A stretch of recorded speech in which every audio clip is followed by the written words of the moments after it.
Kevin, it looks like you're doing a little field budding here. I hope you're not going to go into competition with us at Dave Wilson Nursery. No, no, no. These are a special trees destined for a special place. These are going to an aid group called Apples for Africa. They help out people in the tropics, specifically of war-torn countries in Africa such as Rwanda, Sierra Leone, and Congo, in establishing apple orchards. Traditional agriculture over there is very labor intensive, and because of the wars, it's basically a lot of widows and orphans who are trying to support themselves. Crops like cassava and yams and Irish potatoes require cultivating the fields every year. But establishing an apple orchard, once you get it planted, it gives you a return every year with not nearly as much labor, plus the crop is much higher value. What we did here is we started these young seedlings from seed, just sprouted seeds from regular eating apples, and when they were about, foot and a half tall, we grafted the variety that we want onto them. These are all going to be Anna and Dorset Golden, which will bear the second year on seedling rootstock. Yeah, and do very well in that tropical type climate.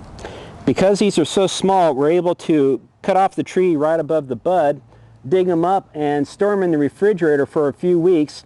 And since there are such low chill varieties, that's all the chilling they'll need to be able to start growing again. So we could box these up and ship them basically year-round with our climate, because I'm able to start them year-round.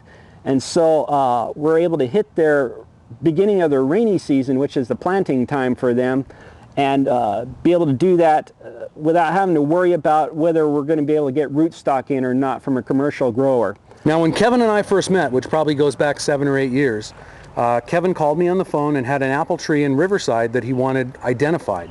It was a tree that was on a piece of property that had recently been purchased by the school district, and the tree was going to be bulldozed out. So I met him there on the site, we determined what the variety was, and we just started talking apples for a while, and we realized that we had a lot in common. And one of the things Kevin told me he was passionate about was a program that he was going to initiate where he would be planting apple trees at local schools. And Kevin has really followed through with that program. These are some of the trees that are going to go to some of the local schools. So, Kevin, tell me how the progress is on that. The progress has been wonderful. We found out that the apple orchard is one of the cheapest learning spaces that we could provide to a school. It's cheaper than a picnic table. It's cheaper than any shade structure. We could put in a decent orchard for about $200 in cash. We supply the trees to them. The kids dig the holes. The kids plant the trees. The kids care for them after that. I don't go around to all these orchards at the schools following up on it. The school adopts it as their own and use it as their classroom space. What started this is I'd go into a classroom and the teacher would have a paper apple tree pinned onto the bulletin board, and they would pin leaves on it, and then they'd change the leaf color to the brown and then make them fall in the fall, and then pin apple trees on it. And that's what their idea of an apple tree was. So trying to teach the students the life cycle of a tree with crepe paper. Yeah. And now once they have an orchard out there, they're able to take the kids out there and watch the bees flying around to all the flowers, and they talk about pollination. They see the leaves blossoming out. They're able to sample the fruit. The kids take care of the trees, go out there. It is their privilege to go out and weed the orchard. If they've been really good, then they get to go out and work in the orchard. If they've been misbehaving that day, they don't get to go out there and pull weeds.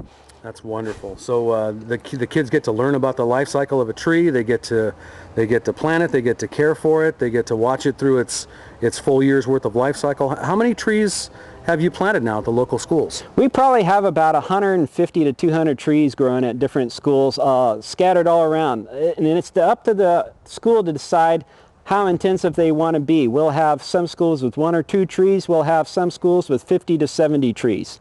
We're able to plan the orchard a lot better now. We've seen what things have worked with irrigation and things that work with the varieties, to where we got it down pretty well that we know it's going to be successful. Yeah, I think that's wonderful. I just wish that my kids would have considered it a privilege to weed the orchard. This is my, we call it the Franken tree because it has so many parts to it.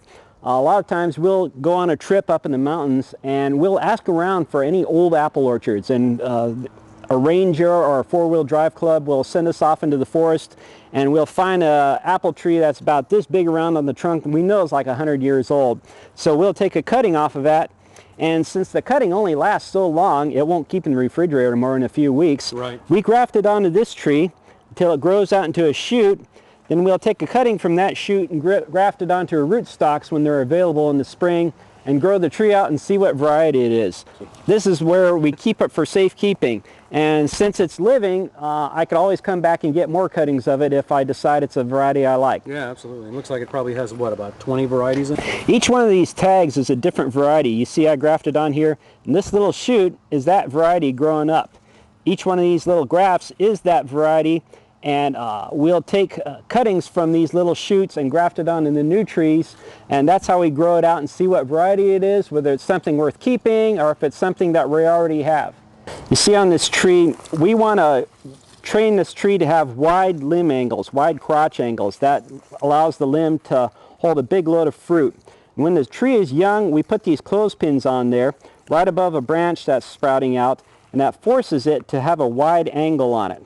On the branches that are already a little bit established, we'll have these sticks on here using a clothespin to brace the top of the stick on, and that will spread this branch off and then be able to grow at a wider branch angle like that, allowing it to have good wide angles, which makes it productive, and it also allows it to hold a huge load of fruit.